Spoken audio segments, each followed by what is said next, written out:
Mr. Kealoha.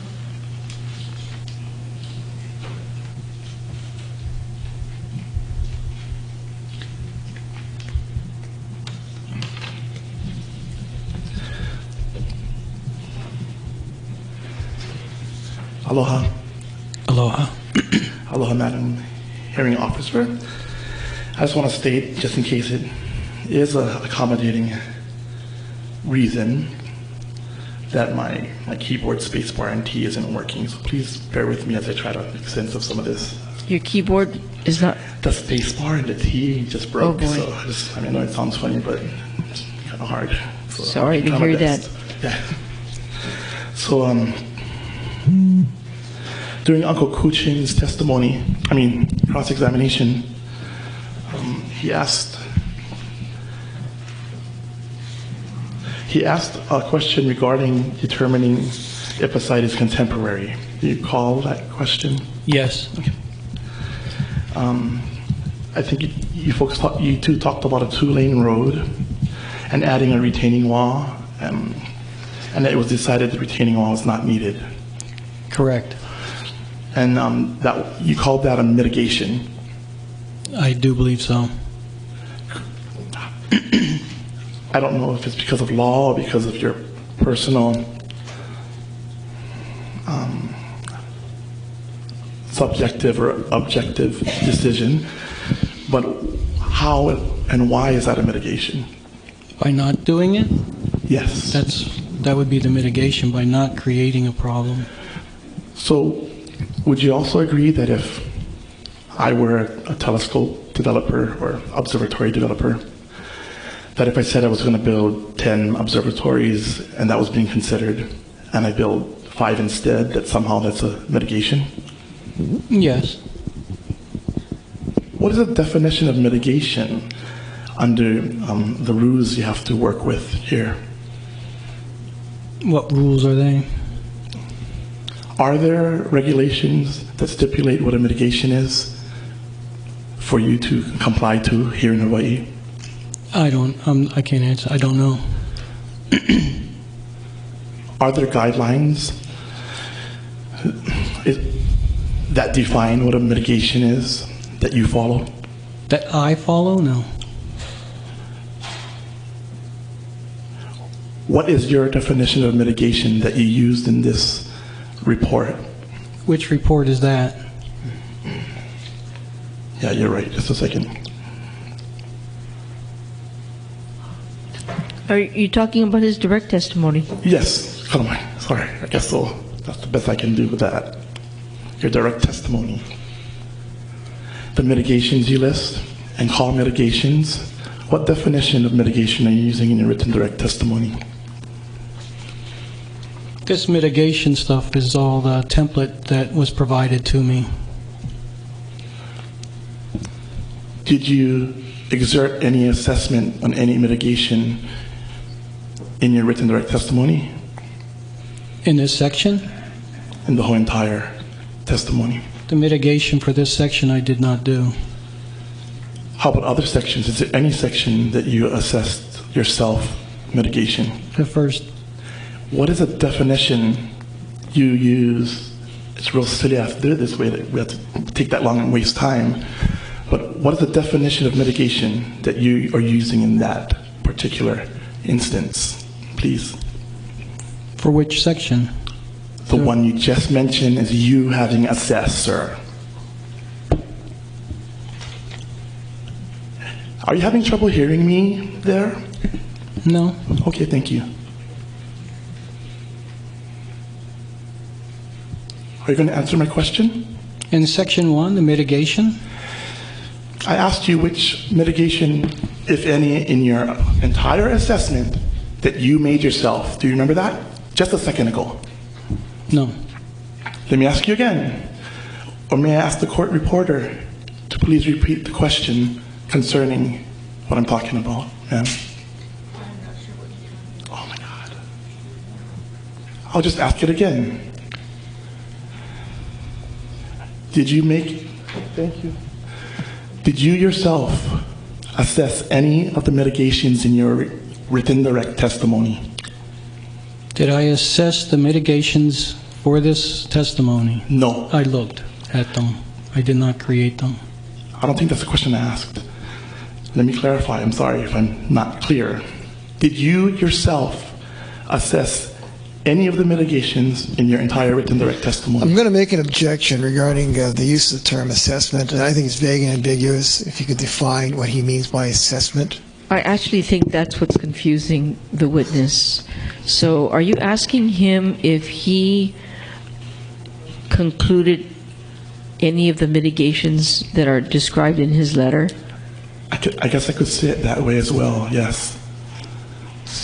So are any of the mitigations His own- described in his letter from himself? Yes, ma'am. Okay. And I'm sorry if that wasn't clear. Yeah, you're Kind of- using the word assessment, and that, of course, has a different meaning. So do you understand the question, Mr. Nees? Can you repeat? The way I say it, you don't understand it, but did you actually make any assessment on any of the mitigations yourself? Is that what it is? Is that the same question? No. Did you recommend any of the mitigations yourself? No. I didn't think it was that hard. Sorry for the difficulty.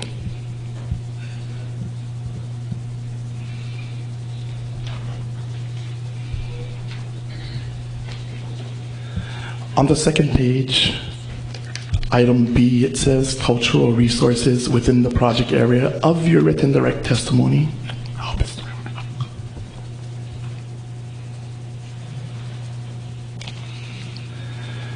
In the last sentence, the properties include shrines, ads, quarry, complexes, and workshops, and then the term burials. Is this a copy and paste from your template, or is this your own composition? I think it's been asked and answered, Your Honor. This area has been gone over by at least 4 examiners, including the term burial. I'll let the answer stand, or question stand. Can you answer that, please? The properties included? Yes, that's part, I know that section, yes. No, I asked you if you composed it.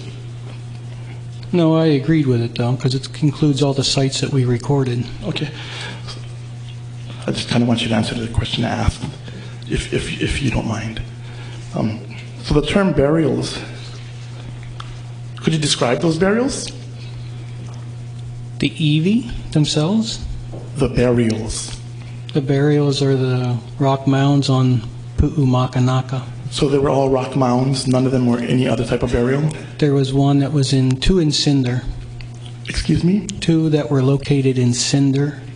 And when you say that, do you mean pu'u or cinder level? Cinder on the Pu'umakanaka.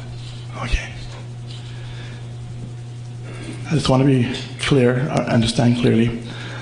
So there were how many above ground in mounds?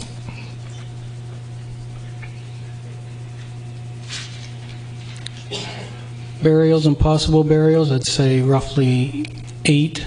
Wow. And these mounds, about how high and wide were they? They were low mounds, roughly about 2 feet high. And the mounds were piled up with what type of pohaku? The local rock on the Pu'u. So would that be I guess. Was it blue rock at all? No. Okay. So it was. Would it be safe to say it was the common volcanic porous rock? Correct. Red in color. And in these mounds,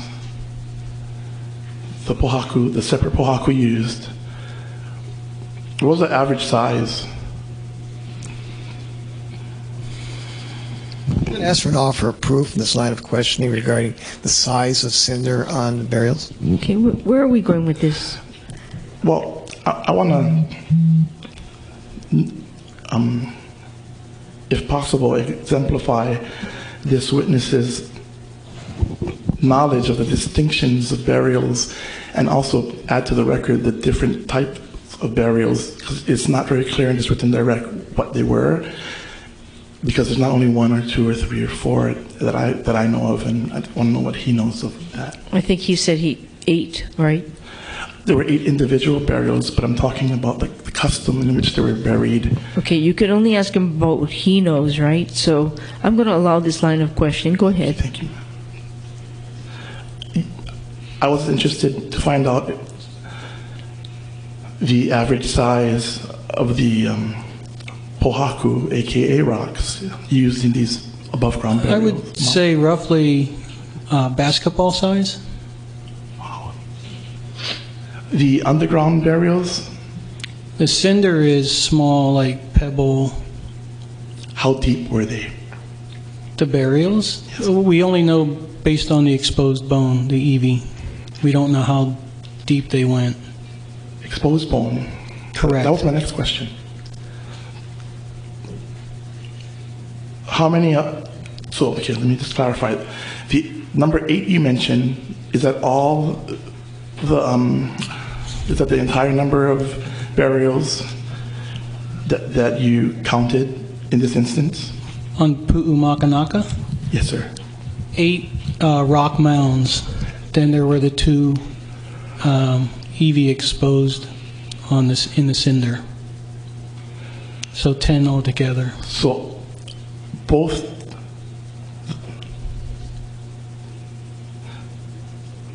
of the buried EV, they were both exposed? Portions were, yes. Any of the above ground burials, the mounds, how many of them were exposed? I recall at least 2 where just EV was visible through the rocks. Were there any monitors, cultural monitors, or monitors from the Office of Mauna Kea Management with you? No, Did anybody supervise you in this excursion? no. You were alone. With my team, yes. How many of you? 3, 4. Anybody from the State Historic Preservation Office with you on this excursion? On these excursions, no. Later excursions, they went out. Did you, just a second. Did you comply or follow up with any of the state historical preservation regulations regarding EV or bones that are exposed or disturbed in this excursion? We notified state. What is the regulation and processes you followed in this particular instance? We documented and notified. No photographs. No. In your estimation, how long were the EV exposed before you arrived there? One of them, I would have to say, over 50 years. It was previously documented during a visit in the, I think, 20s. Do you believe that no one has been to that pu'u until you got there for 50 years at least? No. Do you believe the Office of Mauna Kea Management already knew about those exposed bones before you got there? I don't know. Why did you choose that? Why did you go to that pu'u? Sorry, let me just get the question down. Did an entity or anyone ask you to go to that pu'u in particular to do assessment? No. How did that pu'u become part of your scope? It's in the Science Reserve. In the Science Reserve, is there any report of that pu'u? Yes. And what does it say about burials, if you remember? I don't remember exactly. It will describe each of the features we recorded, and then the exposed bone, EV, were possibly identified as to what type of bone. Okay. I really appreciate your information and what you're sharing. When the Office of Mauna Kea Management was made aware, was the Office of Mauna Kea Management made aware of this issue of the bones being exposed? Yes. When they were made aware, what was their response? I don't know. Do you know if the issue of these bones being exposed has been remedied? It has. Can you talk about the remedy? I only know from hearsay, so. Oh, that's fine. It's accepted here. Please go ahead. The state archaeologist, along with cultural lineal descendants or cultural descendants, went up and took care of the issue. And I'm sorry, would you remind me what year this is that you report and you do the assessment? I couldn't tell you what year it was. Do you think, can you estimate if it was before 2000? No, it was 2013, I believe the state went up there, but I'm not certain of the date. Did you have to attend, or were you any part of the process to remedy it? No, I was not part of that. Did you have to submit any writing or report? I noted what they had done based on a conversation. Thank you. On page 3, in the second to the last paragraph of your written direct testimony, Mrs. Kihoi brought this up, and I hope I don't repeat any of her questions. The second sentence states, Poliahu is a goddess who plays a prominent role in many Hawaiian traditions pertaining to Mauna Kea. Just a second, I'm so sorry.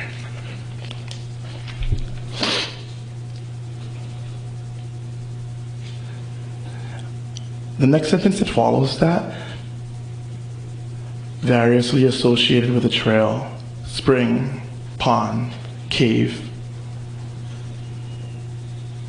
and what it says about the naming of the pool. Are these the prominent roles that you mean when you say Poliahu is a goddess who plays a prominent role? I believe that's what they meant. Is this not your composition? Dr. McCoy. Let's talk about what you describe as the template. Is this a standard operating procedure to cut and paste previous, what would you call it, an assessment or publications in your own? In publications? Let me start all over. Sorry.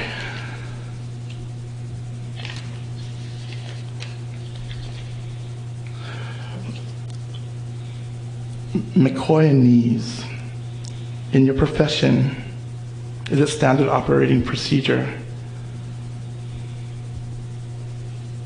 Shucks me. What is a template, sir? A template's an existing document that you use to format yours.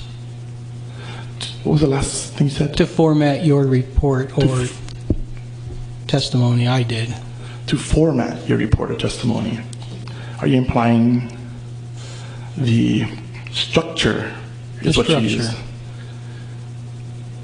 But when you say that, I'm under the impression that these words are also from that document. In this case, they are. I wasn't aware of how to do this, so. How did you become aware of how to do this?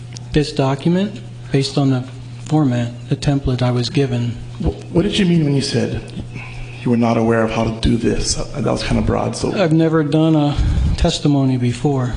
Oh, for the testimony itself, but you've... Yes. Okay.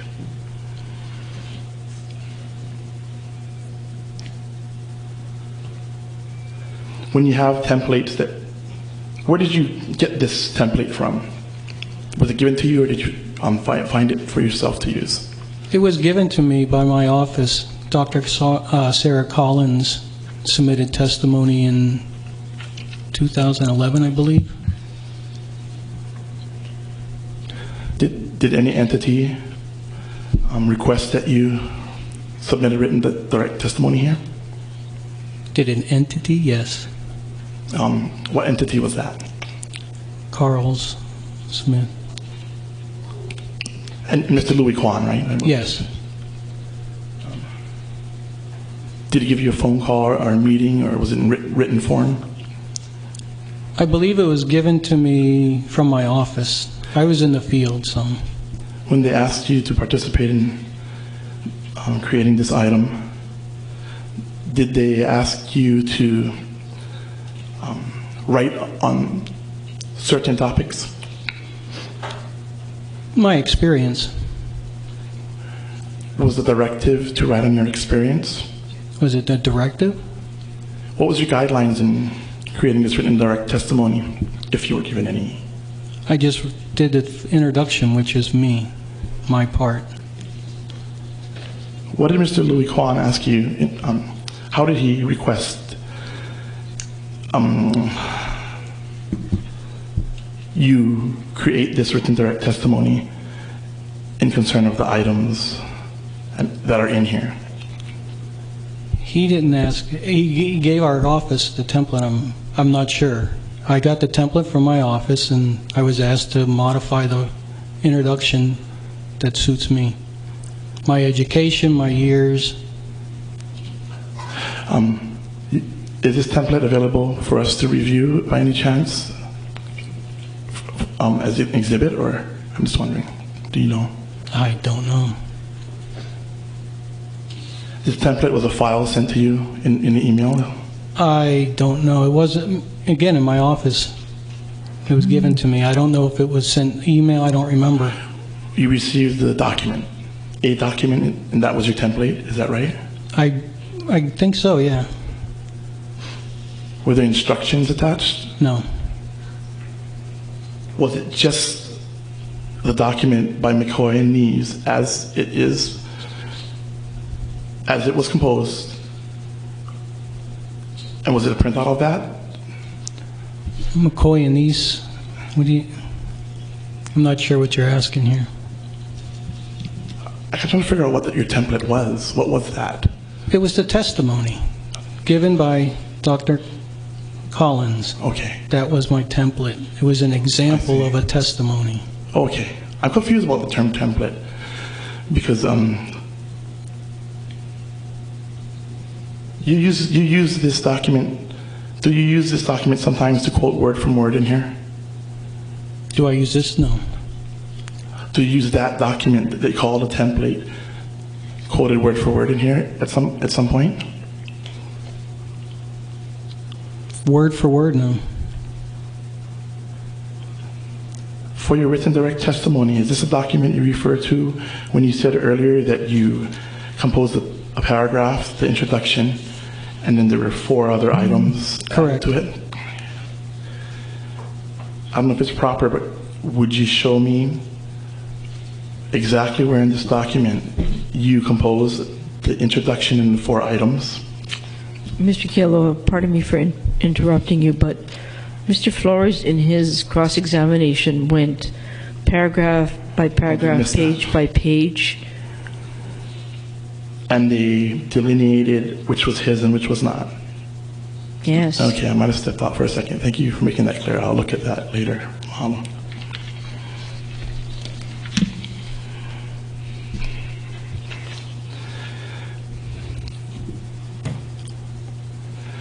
On the 5th page, I think this is the second from the bottom or 3rd paragraph, starting with only one known archaeological site.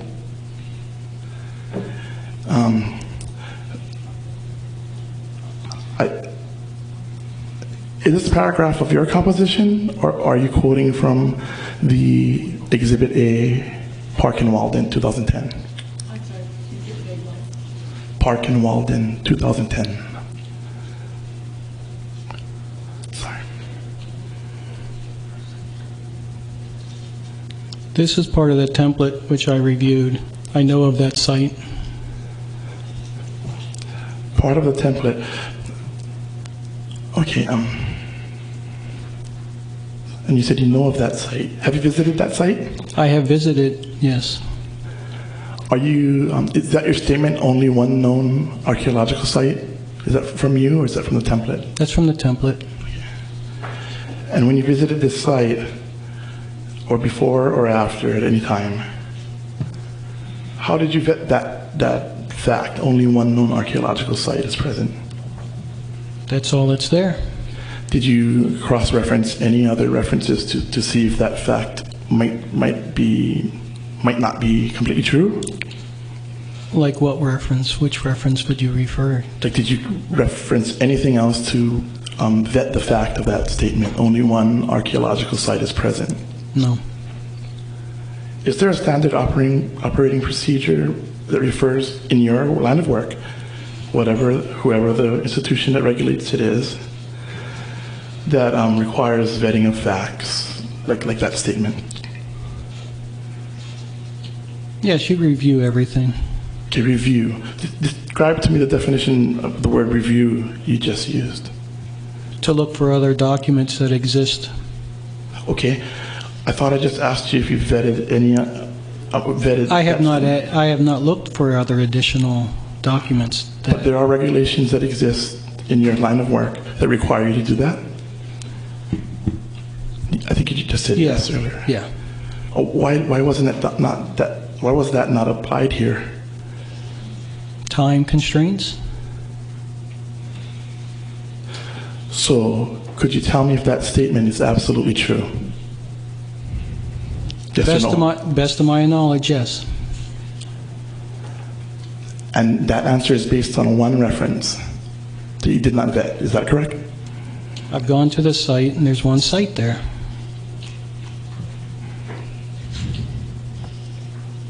Did you take core samples or do any archaeology there while you were there? No. So this is an assessment based on the naked eye observation. Is that correct? Yes. So you just looked at it? Is that another way to say it? That's what it was, a surface survey, or surface scatter. How does that account? Does this account for any possible underground burials, that kind of assessment? It does not. Okay, thank you. Is there any chance there may be burials underground in that area? In that area? Possible. Thank you.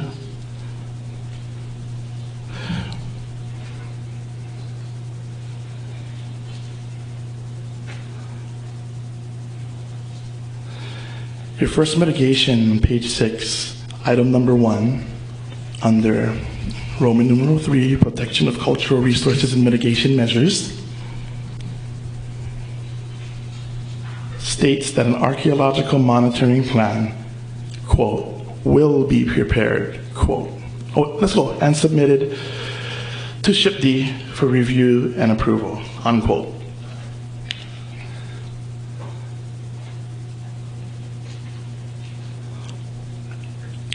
Can you describe to me or explain to me why a document that will be submitted is a mitigation? Because it will be written before the work starts. And how does this document mitigate anything? Mitigates any adverse effects to archaeological sites. A submitting of a document mitigates The actual work. In this document, there will be work. So If there is, the monitoring is just to monitor the activities of the construction of. So just naked eye observation. Yes. They're just looking. How does looking at something mitigate anything? Mitigate anything adverse effect in this particular instance?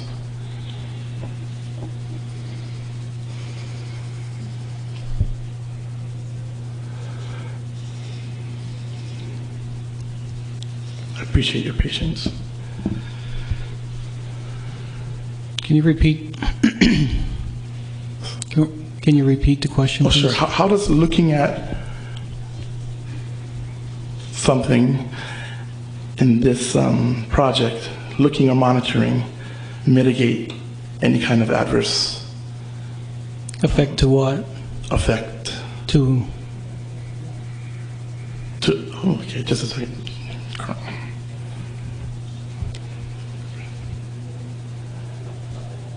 To the environment or the Hawaiian culture.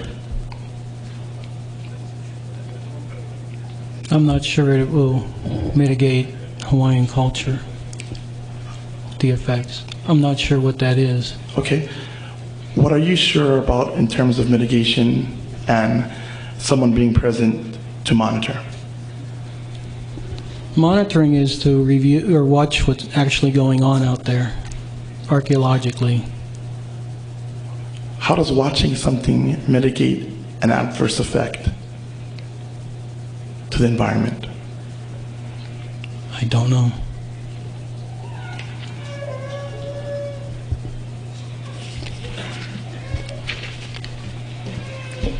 You've got about 30 minutes, Mr. Kealoha. Are you almost done? I believe I am. If I just have 1 second to review, I think I can tell you how long it'll take. I think maybe 5 minutes. Okay. Okay.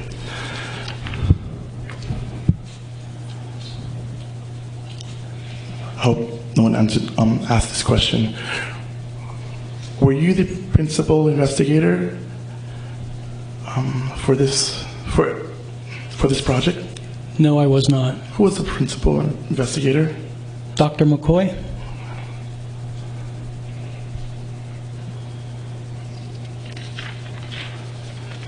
I think I'm done with my questioning. Thank you so much, Mahalo. Okay, thank you, Mr. Kealoha. Let's take a 10-minute break, and when we return, Mrs. Freitas, you'll be next. Okay.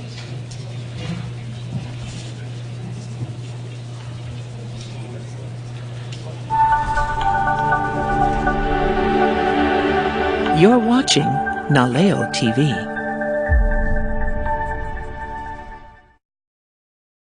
Contested case hearing for the 30-meter telescope project. A proceeding for the State of Hawaii, DLNR, Board of Land and Natural Resources.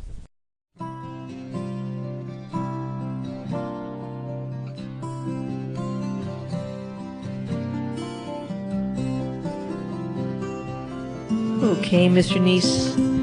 Sir, the testimony that you're about to give will continue under the oath you took earlier to tell the truth. You agree?